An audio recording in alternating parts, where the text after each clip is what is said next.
Okay. I've some issues in the past. We'll talk about it.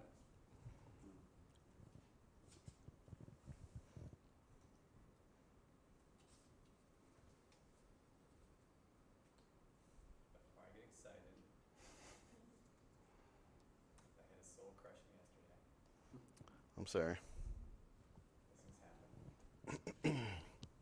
Events. Oh yeah, you're live. I'm live? Yeah, you're good to go. We're doing it live. All right, how's everybody? Got a large crowd here today. So anyway, I am Brian Martinez. I'm the Lansing MySec director. I've got my speaker here, also named Brian Laskowski. I'll get to him in a moment. We got some announcements I'm going to run through. I'll try to do it a little more quickly than I usually do. MySec meetups. We missed the Southfield one. That was last week, August 8th. Stephen Lay gave a talk on the Open SAM framework. Jackson was yesterday. Nolan Heimlich gave a talk on the practical overview of WSL and Python and their applications. Of course, we're here today, Lansing. Brian is giving a talk on First You See Me, Now You Don't, bypassing AV and EDR in 2019. And in Detroit, which is also happening right now and streaming right now, thank you for joining on our stream, Brett Hansen's giving a talk. This one has quite the title. Yosemite Sam has a Hassenpfeffer for dinner, an intro to the Bash Bunny, what it is, how does it work, and executing payloads for security and automation. So that was quite a mouthful. I just learned recently that there's a Cloud Security Alliance meetup in West Michigan. That'll be at the WMCAT building in Grand Rapids on August 22nd. Actually, the University of Notre Dame will be there talking about their journey into AWS and what it means to have a data lake for their organization. DC 313, they're meeting on the 14th and the 28th. That's the second and fourth Wednesday of this month. They're having a Regex CTF. ISACA doesn't have any meetings coming up, but they do have a murder mystery riverboat cruise on August 23rd. So I know everyone's excited about that. Be sure to get your tickets. More details on the website for Western Michigan ISACA. ISC Squared, they're on hiatus this month. ISSA, all of them except for Lansing are on hiatus this month. The Lansing one will be August 15th. Tomorrow, Thursday, yep, that's 8 a.m. to 9:30 a.m. at the MSU FCU up on Farm Lane. I do not have the topic. They said TBD on that. The OWASP meetup was the Southfield meetup, so actually they didn't stream Southfield if I recall correctly, so there's not anything to be seen there, unfortunately. ARBSEC and ZUSEC, they have their regular meetups. Check out their websites for that. Conferences coming up, of course, Black Hat, DEF CON, and B-Sides Las Vegas all ended. All of our friends are back from that this week, getting over their hangovers and whatever overs, whatever other substances they're on. Secure World Detroit's coming up. That's October 1st and 2nd. Be sure to check out secureworld.com for your tickets. GurCon also coming up. That's Thursday and Friday, October 24th and 25th. Anybody have anything else that I'm missing that you can think of? Nope? You do a pretty comprehensive list.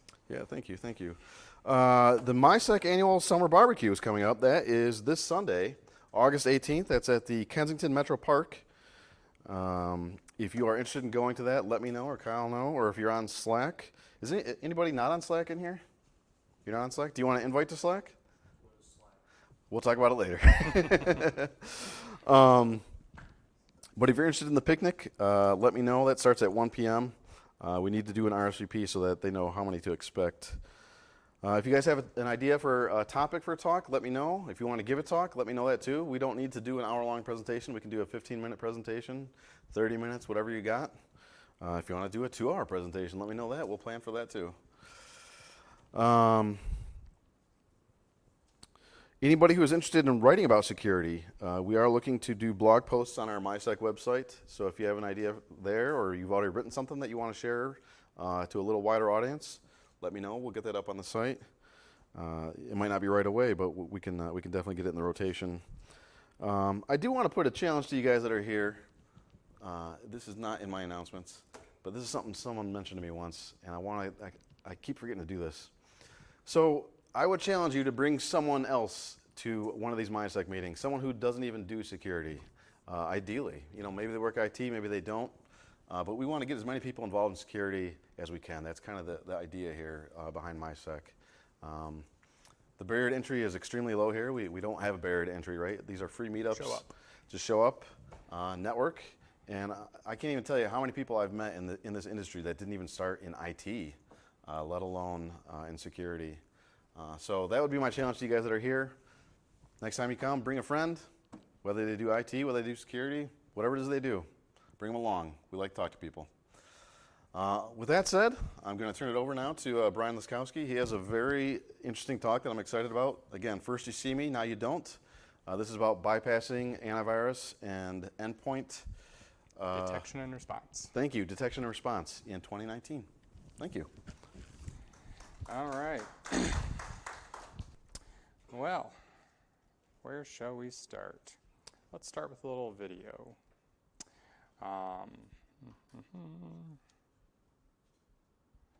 So, I'm going to play through this here and pause at a couple of points. This is previously recorded.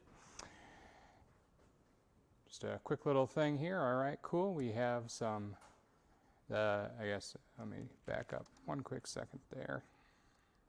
Come back. So I'm going to be talking a lot about specifically Windows Defender antivirus tonight. It's not because I think Windows Defender is bad or poor in its job or anything like that. It just happens to be the easiest antivirus that you can get because it's on all Windows systems now. It actually does a pretty good job, but there are ways that you can get around it and around any endpoint tool, whether that be AV antivirus or endpoint detection. So this is just a quick little snippet to give you an example of what I mean. So real-time protection is kind of the key thing that makes Windows Defender do what it does. And if you haven't seen yet on the Twitter sphere, Windows Defender thinks Mimikatz, literally just the word invoke Mimikatz, is a virus. There is no Mimikatz on the system that I'm demonstrating here. But Windows Defender says, oh, I blocked that malicious script for you. Thanks, Windows Defender. All right. Yep. That script contained malicious content. The words invoke Mimikatz. Here we're going to go to our friendly little AMSI bypass. What is an AMSI bypass, you say? Why, that is the anti-malware scanning interface that Windows now has built into the Windows kernel to allow antivirus engines to actually read command line arguments and stuff happening inside of runtime for things like PowerShell. We're going to just go ahead and do some copy pasta. Drop that into our PowerShell interpreter here and run that. See that it ran some stuff here and it says, hey, the AMSI handle's hanging out here. We're going to unload that, and what happens now? We try our good old friend, the words invoke Mimikatz.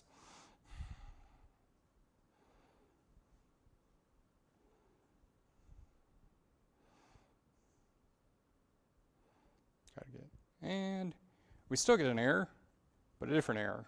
This time it did not say anything about it being a malicious script. In this case, it just says that that doesn't exist because there's no Mimikatz on this system. So what we did here is we basically opened up PowerShell and told AMSI, you're not allowed to look at this. What that AMSI bypass did is it found where the AMSI dynamic library was and basically told it you're not allowed to load. And then at that point, you can run your malicious code and off to the races you are. This is one example. I'm going to go through several others here, but just kind of wanted to give a little idea of what we're kind of talking about here, and we'll get more in depth with it as we go.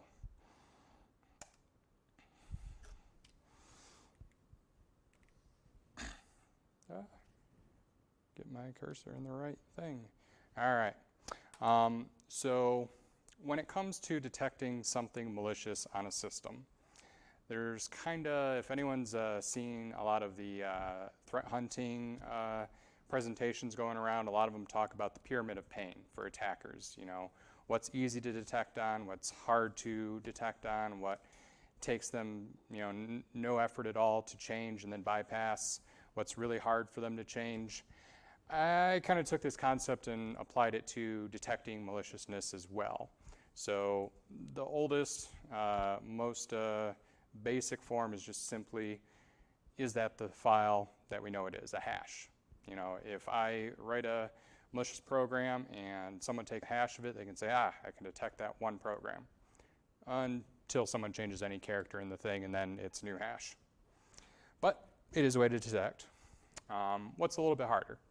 Well, strings. So like that invoke mimikatz, what Windows Defender is doing there is they literally have a string pattern match sitting somewhere in the Windows Defender, you know, code that says, hey, if you see the word invoke followed by mimikatz, that's malware, which, you know, is certainly going to stop, you know, someone who doesn't, you know what they're doing or just downloaded it off of GitHub and, you know, just does run.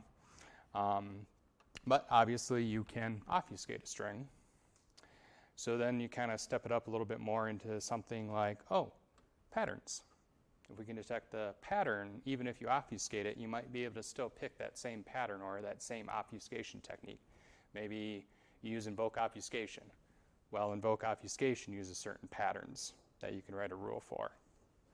All right, well, let's keep stepping it up. Well, certificates. You have to prove you're a good guy to get a certificate, right?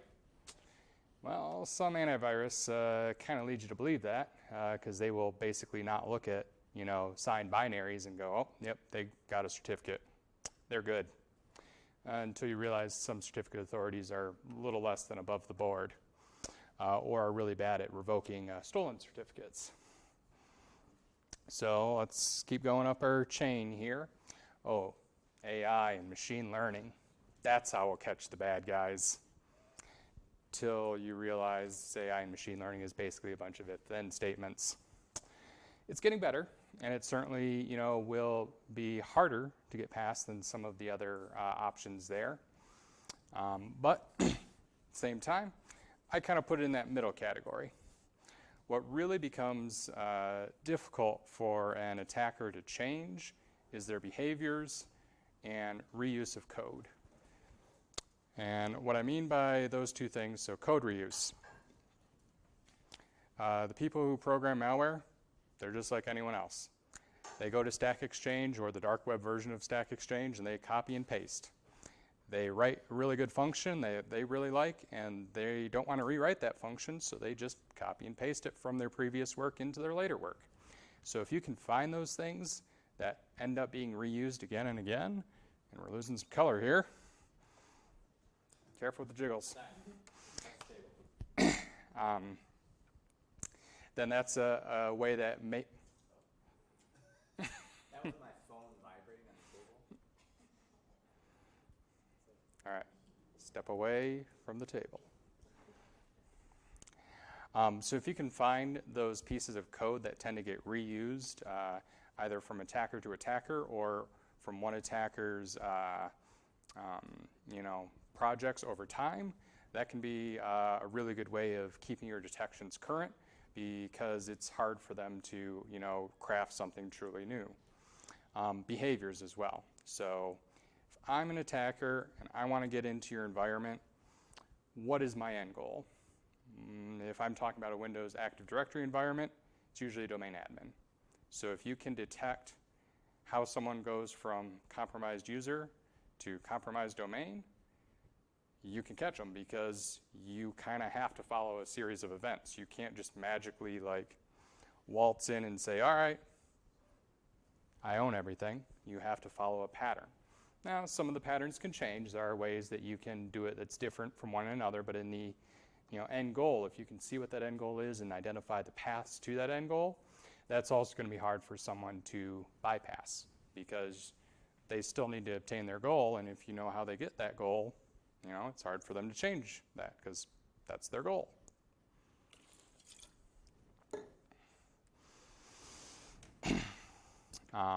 So I kind of already went through all of this without being on the slide, so Just going to keep on moving past here. Now, how about signature writing? So, talked about how it's hard for the bad guys. Well, let's come around back to, the blue team here. How easy is it to make a hash signature? Stupid easy. You hash the sum and you're good to go. What about strings? That's pretty easy too. You run strings and you look for something that, looks pretty unique, and there you go. Certificates, pretty easy too. You can, look at the hash, you can look at the signer, although some vendors do kind of still get that wrong, where like if it says it's signed by Microsoft, they won't actually verify that it was signed by Microsoft. They'll just say, oh, it said it was signed by Microsoft, so you're good. So that can sometimes catch some people. Patterns. Patterns, you start to get a little bit harder because you have to start finding not just one unique thing, but a reoccurrence of unique things. AI and machine learning. I mean, if you really want to make a good, AI or machine learning, neural net or whatever, that takes a lot of work. And there's a reason why people are pumping billions and billions of dollars into the companies that are talking about AI and machine learning. Because when someone does finally figure it out, they're going to have something good on their hands. But right now, not so much. Figuring out the code reuse from attackers. That's getting a little bit hard, because now you have to start either figuring out individual actors, like this one malware writer in Russia. He wrote this and he wrote this, and I see he used this function here. That's a lot of work. That's not something that you're going to stumble across. That's going to be something that you're going to have to invest a lot of time, money, resources, and it's not easy. And behaviors. We know the behaviors. Behaviors are easy. Finding the weird behaviors compared to all the noise in your environment is where it gets hard, because you'll find when someone says, yeah, your server admin should never do this. This is only bad guys. You'll find out that server admins are doing that in your environment, and you'll have to go, oh, why are they doing that? And then you have to figure out a way to tell when your server admins are doing that versus when someone's compromised your server admins. So actually detecting on the behaviors can often be one of the hardest things you do in, a blue team threat hunting or detection setup. All right, let's get into some of the tools I'm going to be talking about here. So PowerShell Empire is a C2 framework that was originally based only around PowerShell and then ended up including Python to do some multi-platforming. Has a lot of various stagers. And last week or 2 weeks ago, they actually announced that they're retiring the program. The people who maintained it are like, we're closing up shop. However, you can still bypass a lot of AV and endpoint detections with a deprecated product. Okay. Good old Metasploit. In this case, I'm going to pair it with a Trusted Sex Unicorn utility for creating some stagers. So, Metasploit's kind of the original guy when it comes to thinking of pen testing frameworks. It's got a lot of support for everything, and it's got a lot of utilities that are built around it, but at the same time, unless you really start messing with stuff, it can actually be found pretty easily because everyone uses it and it's been around so long. But with certain techniques, you can still bypass. SilentTrinity. This one is one of my favorites. Actually, at Converge this year, we had the Marcello come, who is the author of SilentTrinity, and give a talk that he went into a lot of the depths of what is going on. So, whereas the first one mostly uses PowerShell, Interpreter is a bit of a mix of PowerShell, command line, executables, kind of depends.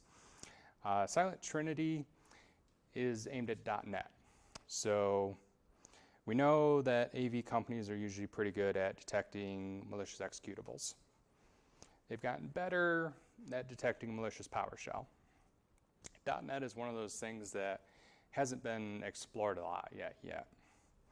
And so at this point, Microsoft actually didn't build in a monitoring hook for .NET, which means that once you're in the .NET environment, you're silent. Nobody sees you.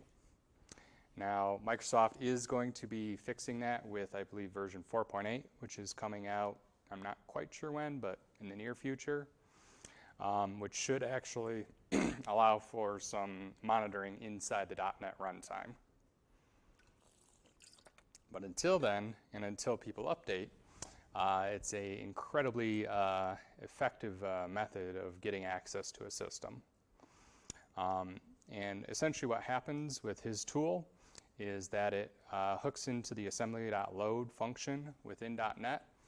And once you have jumped into that environment, you actually can bring your own interpreter. So in his case, he implemented IronPython and Booleang because he likes Python. And you know, everyone's getting over to Golang, and Booleang is a .NET implementation of Golang. So it actually will bring in the interpreter and load it into memory while it's running. Supports a couple different stagers. I found PowerShell works kind of best for me for the initial entry, but other people have had luck with the WMI and MS Build capabilities. Do you know if that line they're adding in 4.8, is that going to be in the .NET Core version as well? I believe so. I would have to do some deeper analysis into it, but I do believe that that is a part of what they're planning. All right. So when it comes to bypassing, how are we actually going to do this?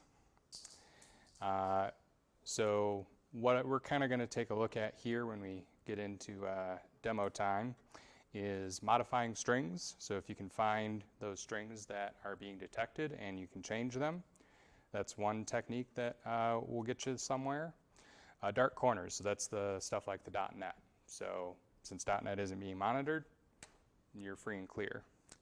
I was going to have a whole little thing on that AMC bypass in a real-time demo. However, Microsoft, you broke it, which is good, but you also broke it, which for this case is bad. I was able to get an effective Metasploit payload using the AMC bypass that I demonstrated in that video at the beginning, like 2-3 weeks ago, and then when I tried it a couple days before now, it just crashes out. So I think they built in until they can fully mitigate it, it just crashes if it detects the technique being used. So my PowerShell session just crashes and reboots itself. Which is an effective way of preventing malicious stuff from running, but kind of annoying for this presentation. The other thing too, most attacks nowadays, you're going to get further if you're running in memory. That's not 100%, but at least you're definitely going to have an 80% better chance of getting your payload to execute if you're running in memory as opposed to dropping something to disk. So, something to keep in mind. All right, demo time. I did mostly test these. Hopefully they all should work. Bear with me as I get things booted. Any questions on things thus far?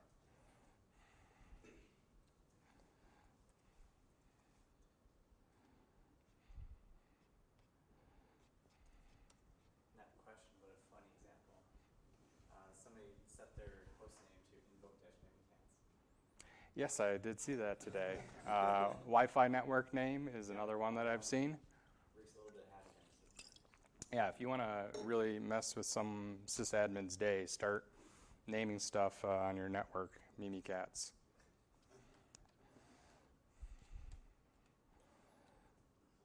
All right. So we're going to be doing a couple of different demonstrations here, and we'll probably jump around depending on what interest is and how deep we want to get into things here. But anytime when it comes to delivering payloads, how do you actually get execution.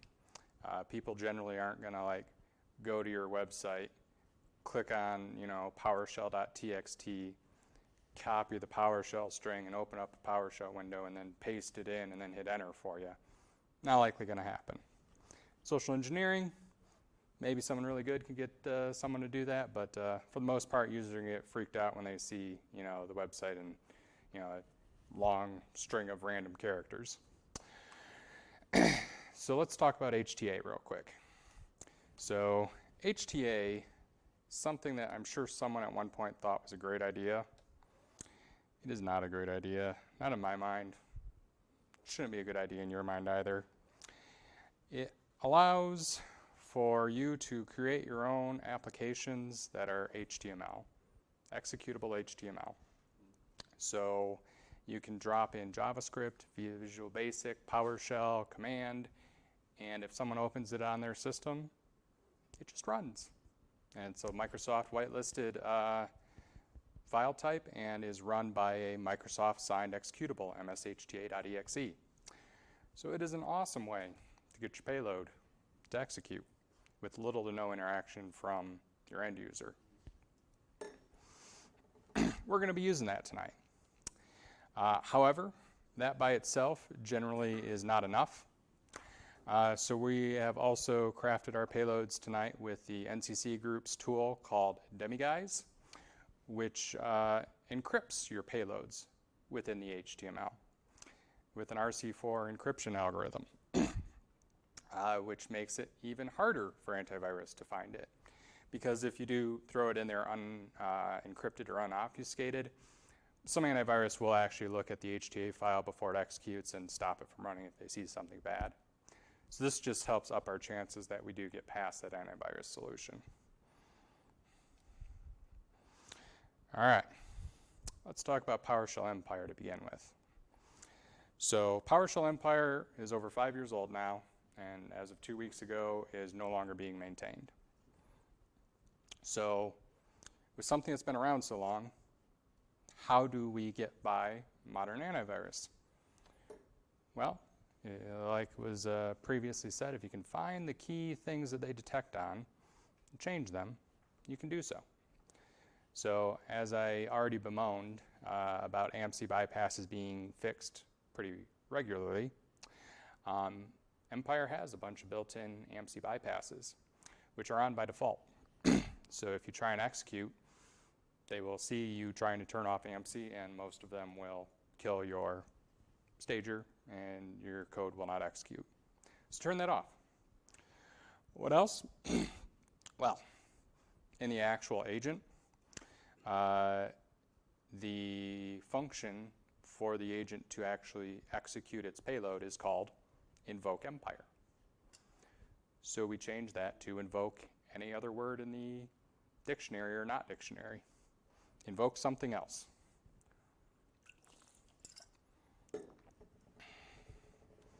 Let's get some demo running here, if I can find my mouse.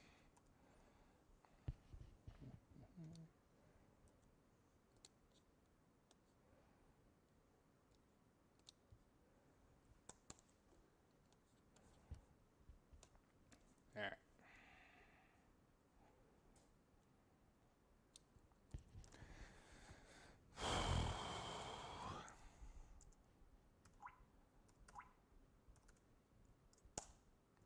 Actually, stop real quick.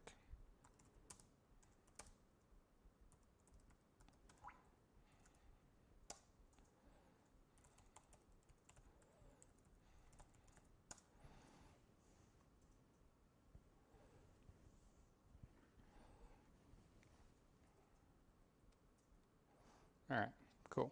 We have Empire loaded up here.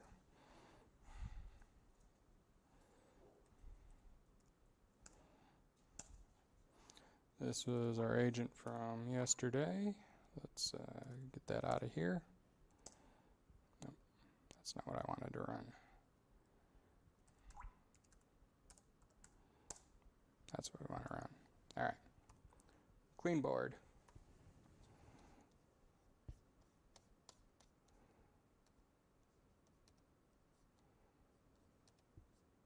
Moment Windows system signed in. And get it resized so that we can actually see things.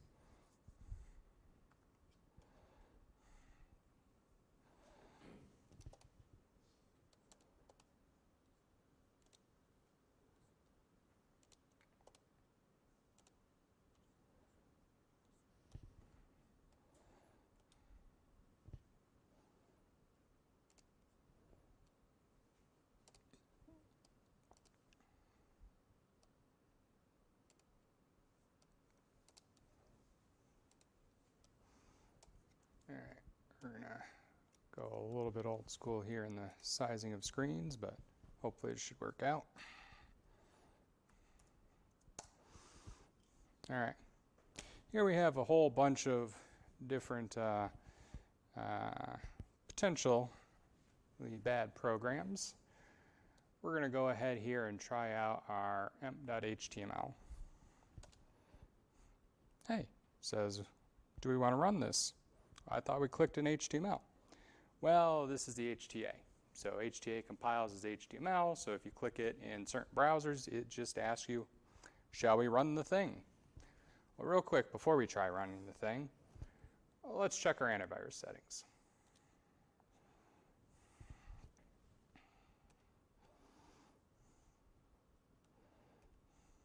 All right, you can see real-time protection is on, cloud-delivered protection is on. I'm going to make one small change, is we're not going to upload our samples to Microsoft for right now.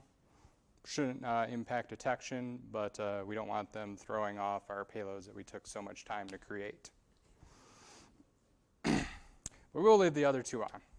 So besides, sending our samples when Microsoft feels like sending telemetry off our system, they should be able to see everything, right? So our user clicks run.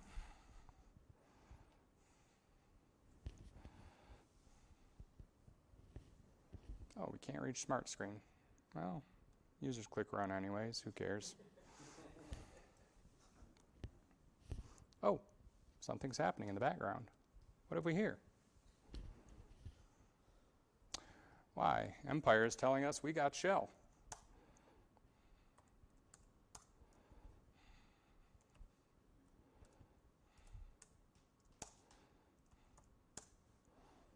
Indeed, here we are. We are on the system. Let's grab a little bit of data from it just to confirm. We're going to do something that will be pretty quick here. I'm just going to use this check the system's antivirus.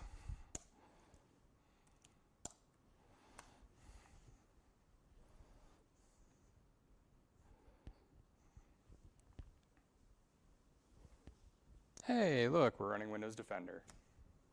So all that was modified from just on Kali, you can simply just apt install PowerShell Empire. That's literally all you have to do.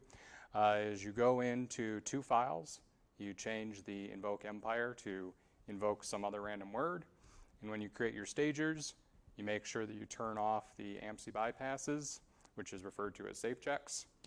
And you go into there's one other place in the code base that will still try and run the AMC safe checks anyways. So you have to go in and tell that to turn off too. But as long as you can make those modifications, we can bypass current, up-to-date Windows Defender. Again, not to pick on Windows Defender, because plenty of other products will fall over for this too. That's just the example of how we're finding those couple of key places that the detections are written for and changing them to get around them. All right, so that's the fun we're going to have with Empire. Let's close that out. All right, so here's a quick example where we're running with that. So this is the stager, so creating the code that you send to the host. And they have that safe checks. Again, was saying how that is default set to true. Set that to false. Here is the file that contains the function that is essentially the Empire agent called invoke Empire. Again, change that to invoke dash anything else. I think in this case it's like literally like invoked something else or something like that. That's all you had to do. A unicorn. We will not be successfully demonstrating unicorn and Meterpreter tonight because, again, as I had described, the AMC bypass is no longer functioning in the way it was before. However, just for the sake of being thorough here, let's run it. Should be a quick run. So just going to get good old MSF started here.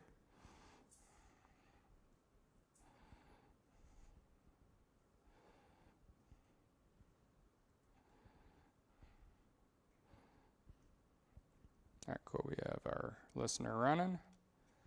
Let's go back to our list of things here. We're going to try our uni.html. Deep, same thing. We have our HDA. We're going to hit run. Seems like things are working.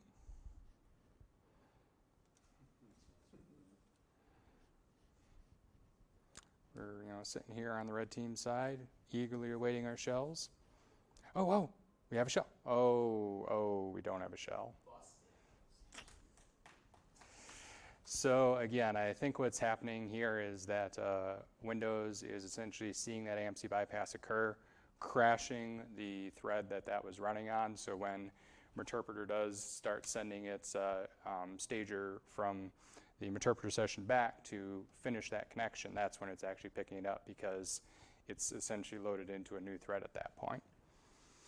It's about the best I can explain with the amount of time I've had to look into it. It might be doing something wholly different, but that's what I got. Again, a month ago, that wasn't the case. The AMC bypass is working, and that would have worked just fine. Got to keep up when it comes to red teaming. A lot of research put in by those guys. All right, what's next up on our magical journey? SilentTrinity. Shells everywhere. Let's get some shells. All right, here.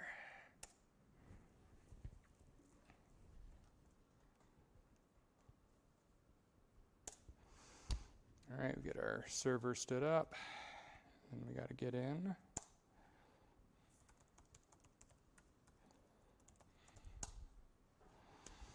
All right, cool. We are in.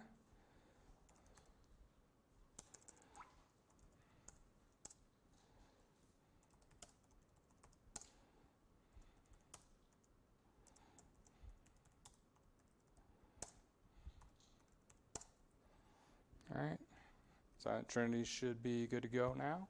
Let's head back to our Windows machine. All right, silent.html this time. Same thing, HTA. End user, you want to run this? Why golly gee, yes I do. You really sure you want to run that? Why golly gee, yes I do. Oh, what do we have going on here? We've sent a stager. And we have a session.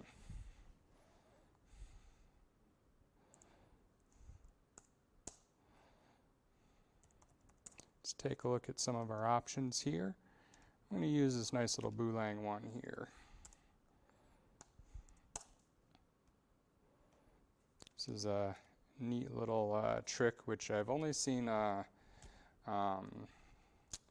SilentTrinity use this one so far, but so everyone's familiar with Mimikatz, how you can dump creds out of memory, out of the cache, out of the registry, and a couple of different other places.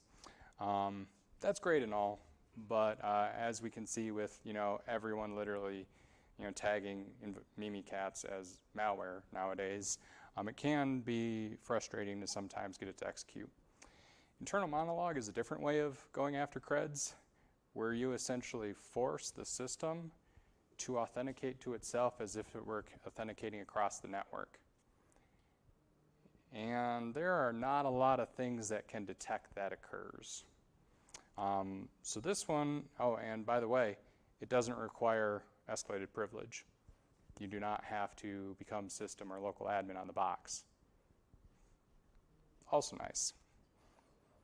While this user does have local admin, we are currently not in an administrative shell.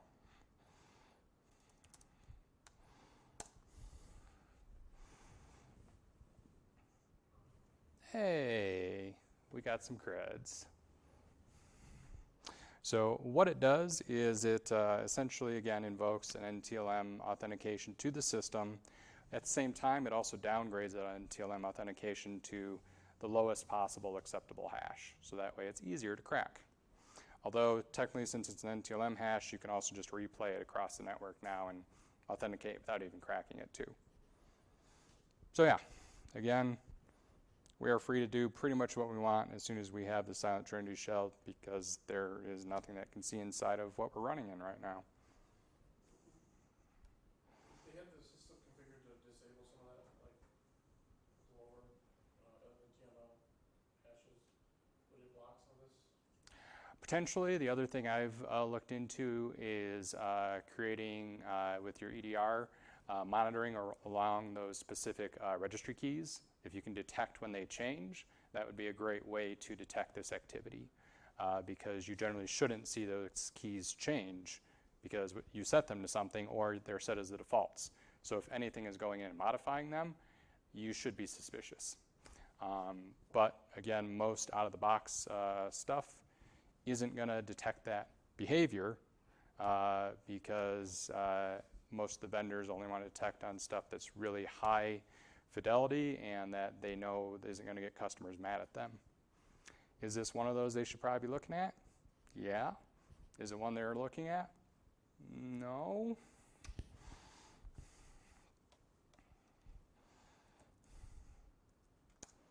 All right, we're going to close that out here.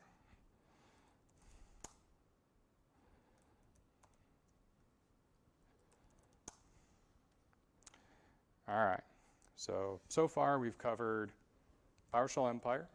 We've covered Meterpreter using Unicorn for our stager. We went into SilentTrinity, but we still have some time left, so bonus round. This is a C2 that I found after I was already putting this talk together, and it's a little bit different from the others, which are generally running in memory runtime type stuff. You know, once you get your PowerShell, running, you're not actually dropping things to the disk. Again, we didn't really drop anything to disk with that HTA. We just said run this PowerShell code. The Meterpreter thing, again, we're not technically running anything to disk. We're, again, running in memory. We just happen to get caught because Meterpreter's easier to catch for a lot of AV because they've been looking at it for a long time. And SilentTrinity, again, is running in memory under the .NET framework. So what made Sliver stand out to me is it actually runs compiled executables.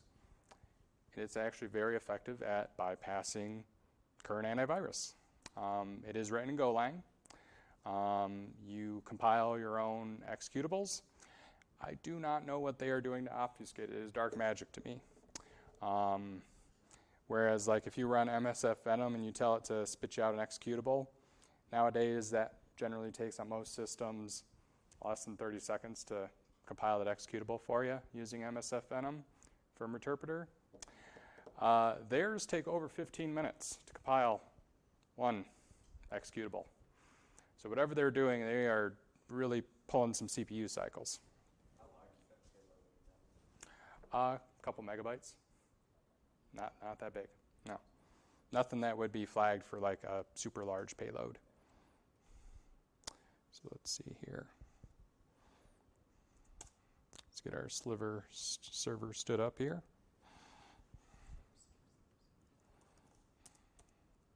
The other thing that's kind of nice about this particular framework,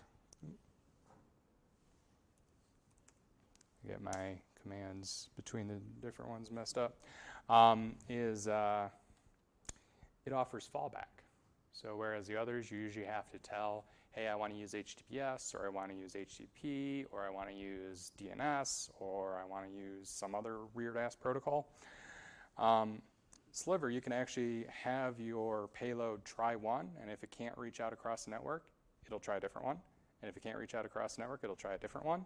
So you can actually go through like 3 or 4 can't remember if I know 3 for sure, types of network connectivity before it would actually fail if you're doing something at the network to block. So the ones that I have read up on is MTLS, which is a mutual TLS authentication, where both sides, client and server, have their own TLS certificates and they both verify each other's, as opposed to a traditional single TLS authentication.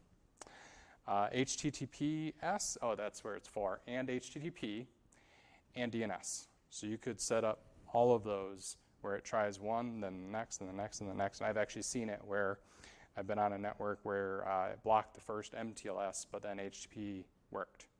And none of the network tools picked up the HTTP traffic, which is interesting.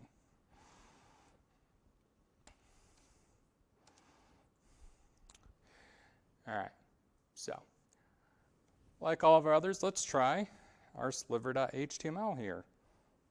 Let's see what happens. Hey, yes, of course, end user, I want to run this. Oh no, scary, there's a virus. Well, that's weird. I was just saying how this worked really nice. Well, let's instead click directmagic.exe. What happens here? Let's save that.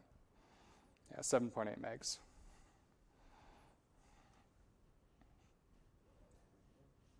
Cue the Jeopardy music. Running that security scan. Wait a minute. It didn't detect anything. Now, I could have sworn that that was the exact payload that was just blocked. Well, let's find out.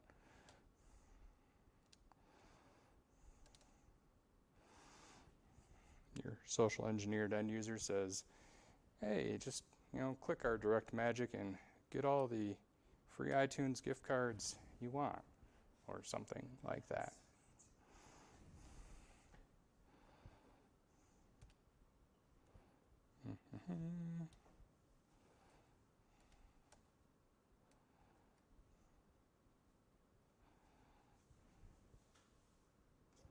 There we go. Hey, we got y'all. So what's going on here? Well, what's going on here is going back to, they're detecting on certain things here. I'm trying to remember if I have the raw of this. Don't think I have it there, but I do have it over here. So let me bring over my kitchen where we were crafting all of our fun stagers to be obfuscated by demi-guys.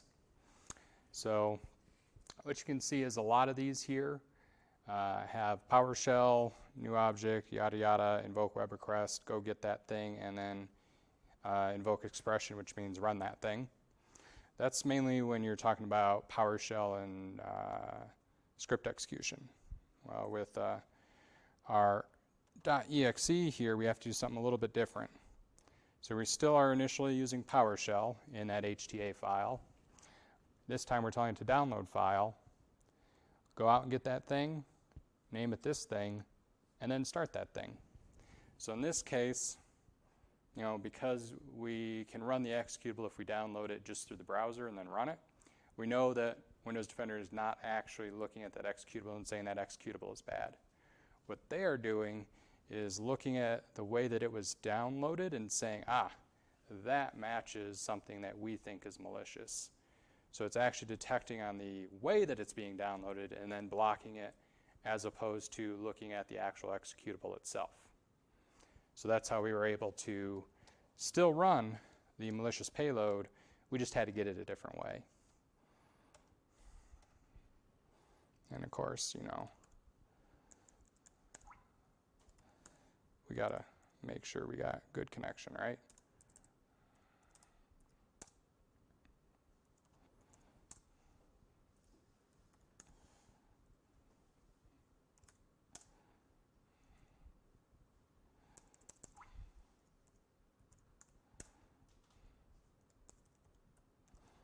Let's do one privilege escalation too, just for the heck of it.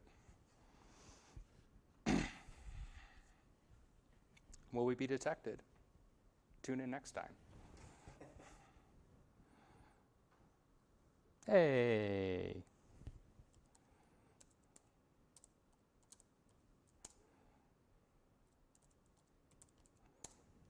your system.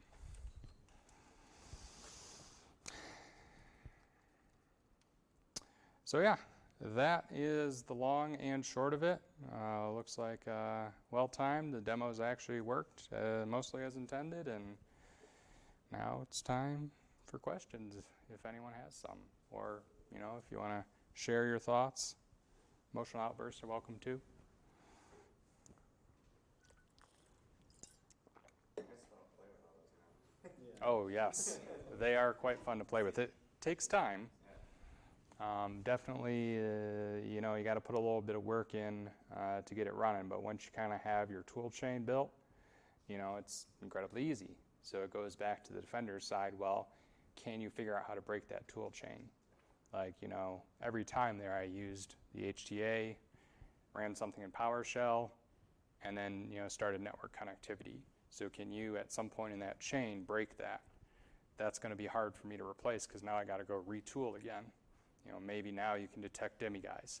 All right, well, standard HTA doesn't get in, and the obfuscator that I was using can't work anymore, so now I got to go find a new obfuscator. So that's going to take me a while.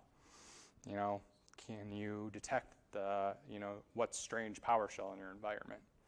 Sometimes you can, sometimes you can't. But if you can, and you're right on it, and you see that, PowerShell running that, is that middle of the chain, and maybe, yeah, shell does happen, but you get right on it, you use your EDR tool, and you say, contain that machine. Well, shoot, now I can't use PowerShell. I got to figure out some other way to actually execute on the system. Or can you detect across the network? If you have that capability, I think that's harder than the other two, honestly, at this point, because so much network traffic does tend to be encrypted nowadays, and sometimes you can get SSL decryption, but sometimes that's a pretty hard lift for a lot of organizations. So I'd probably focus on the other two over network, honestly. And a lot is pretty nice because you can, I can't remember if it was Empire or, actually it's probably Interpreter, is when you run info commands, it was running native Windows, like systeminfo.exe. Yep. And so that would be something that you could basically look for, like you see on parents of system32 or systeminfo.exe, netview type commands, that stuff. Mm-hmm. Sometimes that can help you, but some of them get more advanced, they don't use that. That's when they're making their own, which makes it harder. Yes. For sure. Yeah, the less that is actually visible as running is certainly. And the other thing too, with the red teamers that I've talked to, so I myself don't actually do red teaming. It's a small part of my job. I'm on the threat analytics team, so it's a mix of incident response, threat intelligence, adversary emulation, which is like this kind of stuff, and vulnerability management type stuff. So it's a bit of a mix. So a small part of my time is devoted to this, but from a lot of the red team people I've spoken to is, well, you might use the one, cool tool to get in. Once you're in, you start using the built-in Windows utilities. You start using WMI, you start using SMB, because you blend in and you don't run those unique detections across the environment that are very easy for someone to see. And it's a lot of fun to watch, like the attackers get better and better as they went. So they started off with, we moved to PowerShell, and it was just like basic C4 encoded. And they're like, well, we can't do that. And you have the research from Daniel on PowerShell obfuscation. So now PowerShell obfuscation's all over the place. But that started getting detected because usually it was run from a DOS command. So Yep. now they did DOS obfuscation. So you have like PowerShell obfuscation, so DOS obfuscation being exited, from whatever like phishing email. Mm-hmm. And then that got too obvious, like when you saw Office spawning command. Or PowerShell. right, but for a while no one was triggering on the Office, and then everyone was doing Office, and So then then they pivoted, and now from a macro, for example, an Office document, you could call WMI. Mhm. And then now you see WMI launching that command process in PowerShell. and SCT and XSL files are becoming popular lately. Yeah, so the more you can get around what is currently that, again, finding what is being detected. So if you can detect all PowerShell, then don't use PowerShell. You know, if you can only detect some PowerShell, we'll find out what you can detect and then pivot around that. So again, it's just kind of, you're moving to where the detections aren't. And Windows offers a lot of dark corners. I think, you know, the example of .NET is just one of them.